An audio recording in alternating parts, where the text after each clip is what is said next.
All right, so when you think of old composers, you probably picture some dusty old guy in a wig, right? Well, forget that. Today we're talking about Robert Schumann. This guy was a total game changer, kind of like the ultimate remix artist of his time. He looked at a whole orchestra, all these different instruments, and turned it into one massive storytelling machine. But like for real, how do you even do that? Think about it. You've got like 100 different instruments on a stage. It's like trying to direct a movie with 100 actors who all speak different languages. How do you get them all to tell the same epic story with the same feeling? That was the insane challenge Robert Schumann set for himself. So let's get into it. How did he actually pull this off? Well, to understand that, we got to go back a bit.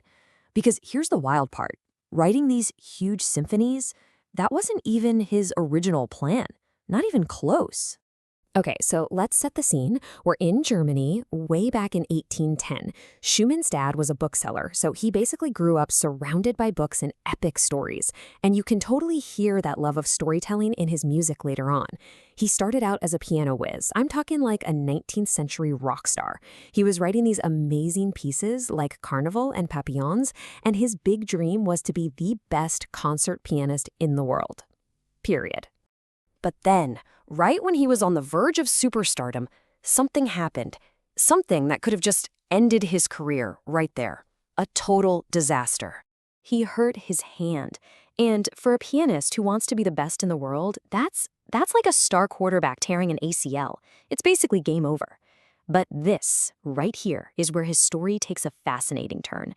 Instead of just giving up, he completely pivoted. He did a full 180. He realized, okay, maybe I can't be the one on stage playing the music anymore, but what if I become the person who writes the music for everyone else to play? And that decision, that's what started his real quest.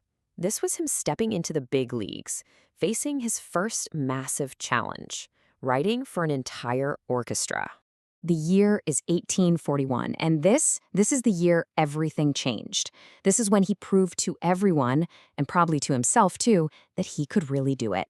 He drops his very first symphony, Symphony Number 1, which everyone calls the Spring Symphony. And let me tell you, it was a huge hit. The music is just so full of life and energy. This was his first big win. It showed the world he wasn't just a piano guy anymore. He had proven he could handle a whole orchestra. You could say, level 1, complete. But Schumann wasn't the type to just beat the first level and quit. Oh no. With every new symphony he wrote, it was like he was a gamer trying to unlock the next achievement, always pushing to master new skills. So next up, Symphony Number 2. And this is where he really started to turn up the difficulty. Yeah, with his second symphony, he wasn't just trying to pass the level, he was going for the high score. This piece is way longer and much more complex than his first one. You can hear how he's weaving all these musical ideas together. He was really showing off his growing mastery of this whole symphony thing. All right, on to Symphony Number 3. And if his second was about mastering the game's controls, this one was like exploring a brand new open world. This one's called the Rhenish Symphony. And it's basically a musical road trip through this beautiful part of Germany called the Rhineland. He literally uses the orchestra to paint pictures with sound. You can almost hear the river flowing. He even breaks the rules and adds a fifth movement instead of the usual 4. Kind of like adding a bonus track to an album, just to fit in all the cool ideas he had. And that brings us to his 4th symphony. And for this one, he changed his whole strategy, a completely new approach.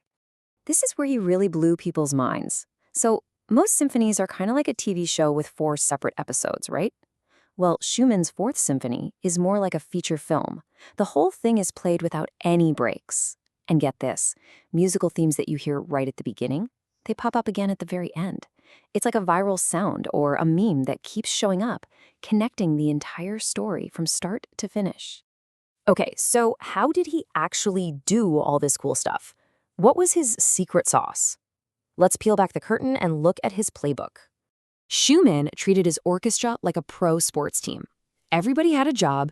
The woodwinds, they were his star quarterbacks, throwing out all the main melodies.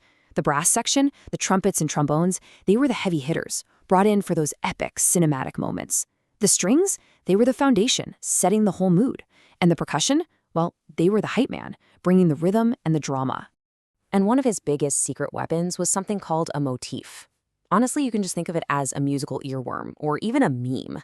It's this short, catchy musical idea that he introduces. Then he keeps bringing it back over and over in different ways throughout the entire symphony. It's like a character's theme song in a movie. It instantly connects everything together. So, what does all this mean? The big takeaway here is that these weren't just clever tricks.